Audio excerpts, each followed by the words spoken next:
உலகத்துல ரெண்டு விஷயம். இந்த ரெண்டு விஷயத்தை ஆழமா மனசுல பதிய வச்சாலே நம்முடைய எல்லா பிரச்சனைகளுக்கும் கவலைகளுக்கும் இதான் மருந்து, இதான் மந்திரமும் கூட. முதல் மந்திரம், நம்முடைய வாழ்வாதாரம் இந்த உலகத்துல முடிவு செய்யப்பட்டது. நம்முடைய கடைசி சொட்டு தண்ணீரை அருந்தாத வரைக்கும் மரணம் நம்மை வந்தடையாது.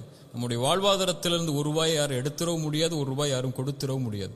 நம்முடைய தாயுடைய கருவறையில் நாம் உதயமாவதற்கு முன்னதாகவே இந்த வாழ்வாதாரம் முடிவு செய்யப்பட்டது. முடிஞ்ச வரைக்கும் முயற்சி செய்யணும், அல்லாஹ் கொடுக்கறத கொண்டு திருப்தி ஆயிரணும். ரெண்டாவது மந்திரம், இந்த உலகத்தில் எந்த ஒரு தீமையும் சோதனையும் பிரச்சனையும் கவலையும் நம்மை வந்தடையாது இறைவன் நாடாத வரைக்கும். வருவது நலவு. குர்ஆனுடைய இந்த வசனத்தை கேளுங்க. قُلْ لَنْ يُصِيبَنَا إِلَّا مَا كَتَبَ اللَّهُ لَنَا هُوَ مَوْلَانَا وَعَلَى اللَّهِ فَلْيَتَوَكَّلِ الْمُؤْمِنُونَ.